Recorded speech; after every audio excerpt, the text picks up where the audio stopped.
झगड़ने वाले मन्ना लाल का संसद में छलका दर्द, कलेक्टर को बताया दोषी। आखिर ये क्या कह गए भाजपा सांसद। नमस्कार, मैं हूं खुशी और आप देख रहे हैं भारत रफ्तार।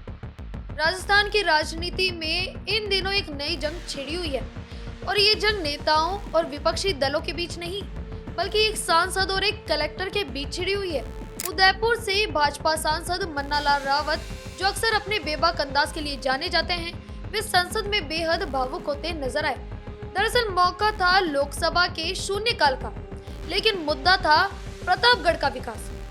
सांसद रावत ने अपनी ही सरकार के प्रशासन पर यानी प्रतापगढ़ की कलेक्टर डॉक्टर अंजलि राजौरिया पर गंभीर आरोप लगाए।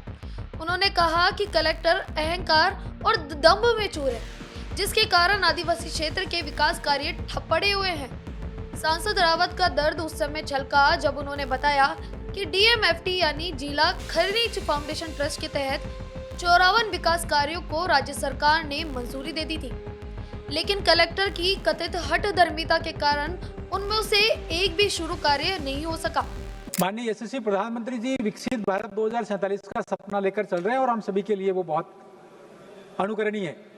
इसके लिए रिफॉर्म, परफॉर्म और ट्रांसफॉर्म की बड़ी रणनीति चल रही है।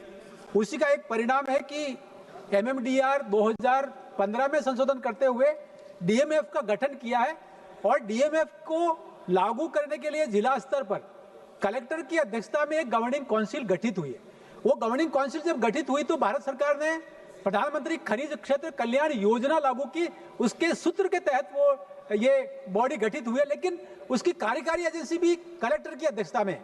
मुद्दा ये आता है कि मेरे लोकसभा क्षेत्र में 4 डीएमएफ हैं और 4 में से एक प्रतापगढ़ का जो डीएमएफ है उसके निर्णय में 54 तरह के काम एक बैठक में स्वीकृत किए गए, लेकिन 54 काम में से 54 के 54 काम राजस्थान सरकार ने फाइनेंशियल सैंक्शन जारी कर दी कि हाँ ये शिक्षा के काम है, इस पर काम होना चाहिए। लेकिन हुआ ये, कलेक्टर ने अपने दंभ के कारण, अपने अहंकार के कारण 54 में से केवल 3 ही काम स्वीकृत किए। ऐसा लगता है कि माननीय प्रधानमंत्री जी का सपना पूरा नहीं हो रहा है। मेरा आग्रह इस प्रकार से है कि डीएमएफ का जो अध्यक्ष है वो लोकसभा का सांसद को बनाया जाए और दूसरा इस प्रकरण की जांच की जाए और साथ ही साथ जो 54 काम गवर्निंग काउंसिल ने स्वीकृत किए हैं सभी के सभी धरातल पर उतारे, ताकि जर्जर हो रखी स्कूल की बिल्डिंग ठीक हो, पेयजल बस्तियों तक पहुंचे और जो खनिज क्षेत्र बहुत नकारात्मक ढंग से प्रभावित हुआ वहां के क्षेत्रवासियों को राहत मिले। ये आपसे आग्रह था। धन्यवाद सभापति महोदय। लेकिन कहानी सिर्फ यही नहीं खत्म होती। आपको याद होगा कि डूंगरपुर की वो दिशा मीटिंग जहां सांसद मन्ना लाल रावत के और बीजेपी के सांसद राजकुमार रोत के बीच तीखी झड़प हो गई थी।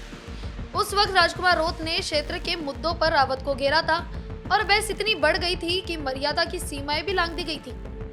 जानकारों का मानना है कि एक तरफ राजकुमार रोत जैसे विरोधी दल के नेताओं का दबाव और दूसरी तरफ प्रशासन का असहयोग, इन दोनों के बीच उदयपुर सांसद खुद को फंसा हुआ महसूस कर रहे हैं।